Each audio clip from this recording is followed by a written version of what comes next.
नमस्कार दोस्तों, जय हिंद। आज मैं आपसे बहुत महत्वपूर्ण बात करने जा रहा हूँ। इस बातचीत को गौर से सुनिएगा और अंत तक सुनिएगा, तब ये समझ में आएगा। चैनल को सब्सक्राइब ज़रूर करें और एक बेल आइकन का बटन होता है, उसे दबा देंगे तो नोटिफ़िकेशन आपको मिलते रहेंगे। अब मैं आपको ले चलता हूँ अपने विषय की ओर। पिछले साल, साल 2022, महीना कौन-सा था? जनवरी। तारीख कौन-सी थी? 5 जनवरी 2022 की घटना थी, जब प्रधानमंत्री नरेंद्र मोदी कहाँ गए थे? पंजाब के दौरे पर। पंजाब में उनको जनसभा को संबोधित करना था और आपको मालूम है कि जनवरी में बहुत ठंड पड़ती है, सर्दी पड़ती है, कोहरा होता है। तो जब प्रधानमंत्री बठिंडा पहुंचे, ठीक है? तो बठिंडा से, क्योंकि उनको कहा गया है कि यहाँ से हम बाई एयर नहीं जा सकते, क्योंकि उनको जाना था हुसैनीवाला। हुसैनीवाला में एक सभा को संबोधित करना था। तो क्योंकि कोहरा बहुत ज्यादा था, हेलीकॉप्टर को उड़ने में दिक्कत हो रही थी, तो अचानक उनको सड़क मार्ग से ले जाया गया और उस सड़क मार्ग ही पूरा बवाले जान बन गया। क्योंकि वैसे जब प्रधानमंत्री चलते हैं तो 2-3 रूट जो है ऑप्शन में रखे जाते हैं और प्रधानमंत्री की सुरक्षा बहुत जबरदस्त होती है, जिसमें परिंदा भी पर नहीं मार सकता। हुआ ये कि उनका जो काफिला था वो एक फ्लाईओवर पर चल रहा था और जब वो आगे बढ़ा तो उन्होंने देखा कि वहां कुछ किसान, तथाकथित किसान, रास्ता घेर कर खड़े हुए थे और वो नारे लगा रहे थे। खालिस्तान टाइप किसान, जो ऐसे होते हैं ना, जो किसान जो कि अलगाववादी टाइप के जो होते हैं, वो वहां पर प्रधानमंत्री के खिलाफ नारे लगा रहे थे। तो ये हुआ। तो अब मैं जो कहने जा रहा हूं, आप जरा सुन लीजिए। वो घटना हुई थी 5 जनवरी 2022 को और उसके बाद इस मामले की जांच बैठाई गई, उच्च स्तरीय जांच।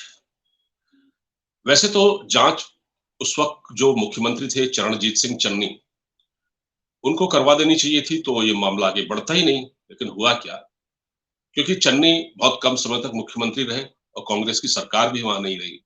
लेकिन जब ये वाकया हुआ प्रधानमंत्री के साथ, तो उस वक्त कांग्रेस की सरकार थी वहां। खैर, उसके बाद चुनाव हुए तो फिर चन्नी की सरकार चली गई। अब मैं आपको बताता हूं कि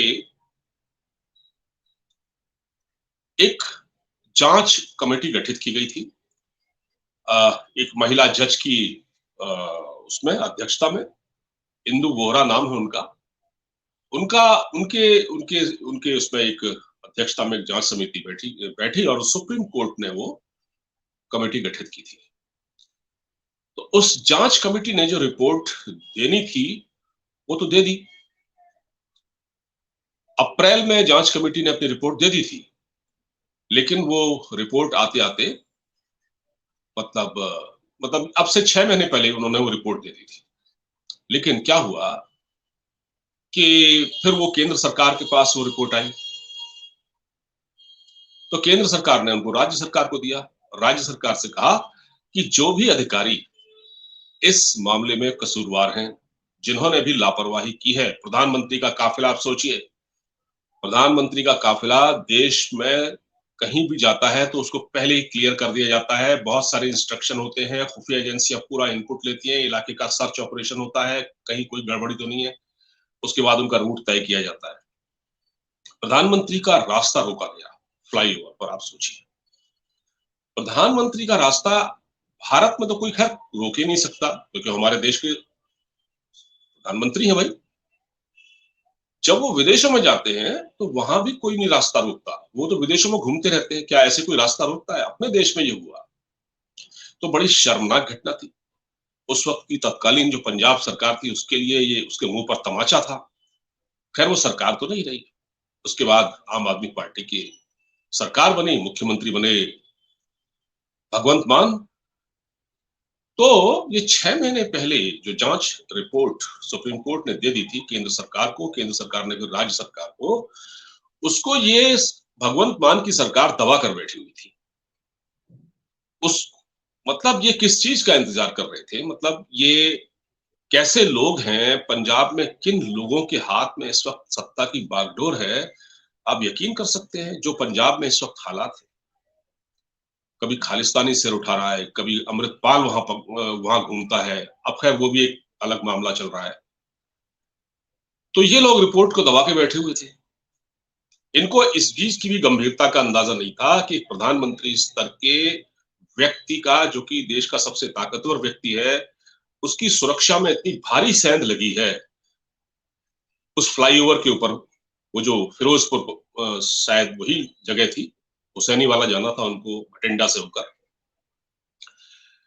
तो आप सोचिए रास्ता कैसे रोक दिया गया।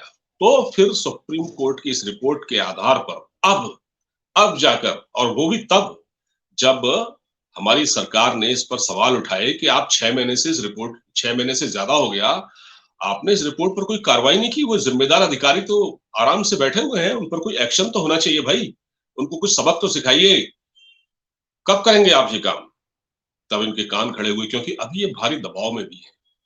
जैसे दिल्ली में मनीष सिसोदिया जेल में है ना, मनीष सिसोदिया और दूसरे नेता फंसे हुए हैं, और केजरीवाल पर भी आंच है। तो आप सोचिए,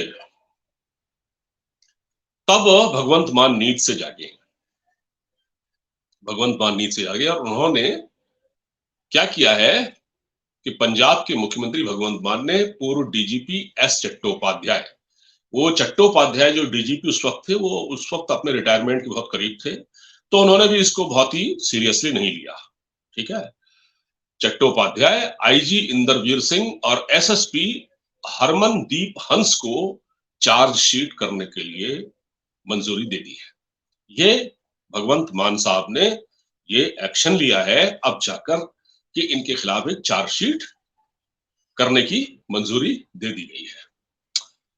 अच्छा, ये काम एक्शन में देरी जो हुई वो केंद्र की आलोचना हुई, केंद्र ने आलोचना की। उसके बाद सोमवार को राज्य सरकार ने ये बहुत अहम कदम उठाया है कि मामला प्रधानमंत्री के से जुड़ा हुआ था। जब ये मामला आया था उस वक्त चट्टोपाध्याय राज्य के डीजीपी, इंदरवीर सिंह फिरोजपुर के डीआईजी, और हंस जो जिनका नाम है हरमनदीप सिंह हंस, ये फिरोजपुर के एसएसपी थे। और ये सभी अधिकारी प्रधानमंत्री के दौरे के दौरान ड्यूटी में लापरवाही को लेकर बड़ी पेनल्टी के लिए चार्जशीट होंगे। हो सकता है इनके खिलाफ बहुत सख्त एक्शन हो और इनकी बहुत सारी सुविधाएं खत्म कर दी जाए, और इनके खिलाफ बहुत एक तगड़ा एक्शन इनके खिलाफ अब होने वाला है। और सवाल वही है कि भगवंत मान अब क्यों जागे। देखिए, जब प्रधानमंत्री किसी दौरे पर जाते हैं ना, तो वहां पर उनको रिसीव करने वाला कौन होता है? राज्य का मुख्यमंत्री होता है। सबसे बड़ा अधिकारी तो वही, सबसे बड़ी शख्सियत तो मुख्यमंत्री होती है। तो चरणजीत सिंह चन्नी थे, वो नहीं गए प्रधानमंत्री को रिसीव करने के लिए। पहली बड़ी मिस्टेक ये थी। दूसरी बड़ी दिक्कत मिस्टेक, अगर प्रधानमंत्री अगर को रिसीव करने के लिए कोई मुख्यमंत्री नहीं जाता तो फिर राज्य का जो चीफ सेक्रेटरी होता है वो जाता है, और चीफ सेक्रेटरी को तो जाना ही जाना होता है। लेकिन जो अनुराग तिवारी नाम है जिनका, शायद वो भी नहीं गए। अनिरुद्ध तिवारी, अनुराग तिवारी कुछ नाम है उनका, वो भी प्रधानमंत्री को रिसीव करने नहीं गए। तो वहां ये क्यों नहीं हुआ? वहां ये लैप्स क्यों था? ये कोऑर्डिनेशन में इतना लैप्स क्यों था कि एक प्रधानमंत्री दौरा कर रहा है और आपने कोई व्यवस्था नहीं की है, उनको एयरलिफ्ट करके नहीं ले जाया जा सका क्योंकि मौसम खराब है। फिर रूट जो तय किया गया वो भी ऐसा खतरनाक रूट जिस पर लोगों ने घेरा डाल रखा था। अगर प्रधानमंत्री को कहीं कुछ हो जाता तब क्या होता?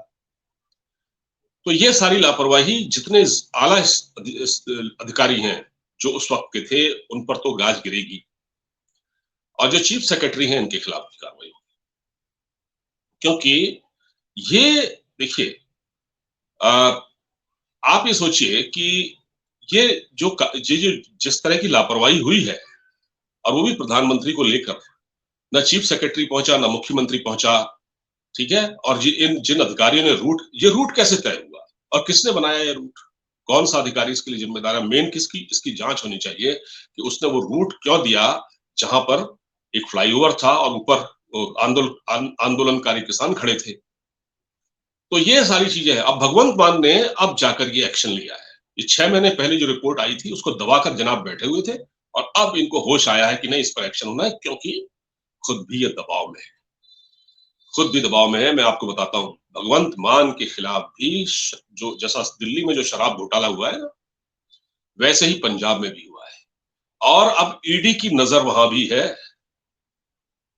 याद रखिए, ईडी की नजर उस शराब घोटाले पर भी है जो पंजाब में हुआ है, जहां पर अवैध तरीके से कानून को बलाए ताक पर रखकर ठेके दिए गए हैं, नियमों का उल्लंघन किया गया है, इसकी शिकायत हुई है और इसमें जल्द ही भगवंत मान भी इसके लपेटे में आएंगे। तो शराब कांड का जो जिन्न है वो अभी बोतल के अंदर बंद नहीं है, वो बाहर है। अभी वो निकला है और वो अभी तेलंगाना तक भी पहुंचा है, अब वो पंजाब भी जाएगा। और इस वक्त क्योंकि बहुत भारी दबाव में है और इन्होंने एक प्रधानमंत्री की सुरक्षा के को लेकर इतनी हीला हवाली इनकी सरकार में हुई। मैं हालांकि उस वक्त मैं इस बात को कह सकता हूं कि उस वक्त भगवंत मान जो है वो चीफ मिनिस्टर नहीं थे। यहाँ तो उनको थोड़ा सा बेनिफिट दिया जा सकता है उनको, क्योंकि वो उस वक्त नहीं थे। लेकिन हाँ, उस वक्त कांग्रेस की सरकार थी। अब देखिए एक बात और है, अब उस वक्त तो कांग्रेसी जो बड़े खिलखिला रहे थे, कह रहे थे 56 इंच का सीना प्रधानमंत्री का, ये है वो है, और जरा सी बात से डर गए मोदी जी। मोदी जी ने जब उस दौरे से लौटे थे ना, उस तो वहां उनका स्टेटमेंट क्या था, उन्होंने कहा कि मैं बचकर आ गया। उन्होंने सेंटेंस कहा था कि मैं बचकर आ गया, मैं बच गया। तो प्रधानमंत्री ये इस तरह की बातें ऐसे वैसे नहीं कहते हैं। प्रधानमंत्री तो दुनिया भर में घूमते हैं, उन्होंने आज तक ये नहीं कहा। मोदी जी का नेचर ऐसा है भी नहीं कि वो ये कहें, लेकिन उन्होंने कहा था और ये कांग्रेसी मजाक उड़ा रहे थे।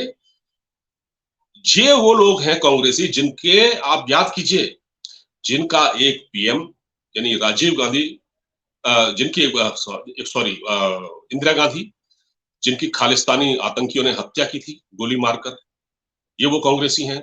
ये वो कांग्रेसी हैं जिनके एक मुख्यमंत्री जो पंजाब के चीफ मिनिस्टर बेअंत सिंह, उनकी भी खालिस्तानी आतंकवादियों ने, बब्बर खालसा के आतंकियों ने हत्या की थी मानव बम से। ये वो लोग हैं और ये लोग प्रधानमंत्री के लिए कह रहे थे कि प्रधानमंत्री को जरा सी वो हो गई, मतलब सुरक्षा में चूक क्या हुआ और ये घबरा गए। और ये तो 56 इंच का सीना है। आज जब सुप्रीम कोर्ट के जो रिटायर्ड जज हैं, उनकी जिनकी अध्यक्षता में एक कमेटी रिपोर्ट दी है, जिन अधिकारियों को का उन्होंने नाम लिया है, वो तो कांग्रेस के शासन में थी। तो उनको अब कांग्रेस किस मुंह से बोलेगी? अब जो कांग्रेस के प्रवक्ता क्या जवाब देंगे इस बात का? जहां प्रधानमंत्री की चूक का सवाल है और आप उस वक्त खिलखिला के हंस रहे थे, आज सुप्रीम कोर्ट ने भी कह दिया ये अधिकारी जिम्मेदार है, आप बोलिए ना। नहीं बोलेंगे आप। तो ये है इनका असली कैरेक्टर। तो बात ये है कि बहुत देर कर दी मेहरबा आते आते। तो भगवंत मान जी को भी अब लग गया कि बहुत जल्दी वो भी जद में आने वाले हैं, घबराए हुए हैं। एक तो अमृतपाल सिंह का मामला चल ही रहा है, खालिस्तानी, वो भी भागा भागा फिर रहा है। दूसरा ये आम आदमी पार्टी जिस तरह शराब के घोटाले में फंसी हुई है और शराब के घोटाले की लपटें पंजाब पर भी पहुंच रही है। मैंने आपको बता दिया वहां भी गड़बड़ियां हुई है ठेके वेके देने में। और फिर अभी दिल्ली में जो शिक्षा घोटाला है वो तो चल ही रहा है, एक बसों का घोटाला है वो चल ही रहा है, ठीक है, डीटीसी वाला वो भी चल रहा है, और एक जासूसी कांड वो चल ही रहा है, जो उन्होंने एक खुफिया एजेंसी बनाई थी करोड़ों रुपए खर्च करके, आम आदमी पार्टी के लोगों ने, मनीष सिसोदिया ने बनाई थी ना, उस पर भी अभी चल रहा है। तो ये नप रहे हैं, तो इसलिए शायद घबराए हुए हैं और इन्होंने प्रधानमंत्री की सुरक्षा को बहुत कैजुअली लिया। और अब जाकर जो रिपोर्ट इनको 6 महीने पहले जिस पर एक्शन हो जाना चाहिए था, वो अब ले रहे हैं। तो इसको समझा जाना चाहिए ये कैसे लोग हैं, पंजाब की सत्ता किन लोगों के हाथ में है, पंजाब में सरकार कैसे लोग चला रहे हैं, पंजाब का क्या होगा, ये सुनकर थोड़ा डर भी लगता है। फिलहाल इस बातचीत में इतना ही। वीडियो को ज्यादा से ज्यादा शेयर कीजिएगा। मुझे इजाजत दीजिए। अपना पूरा ख्याल रखिए। नमस्कार।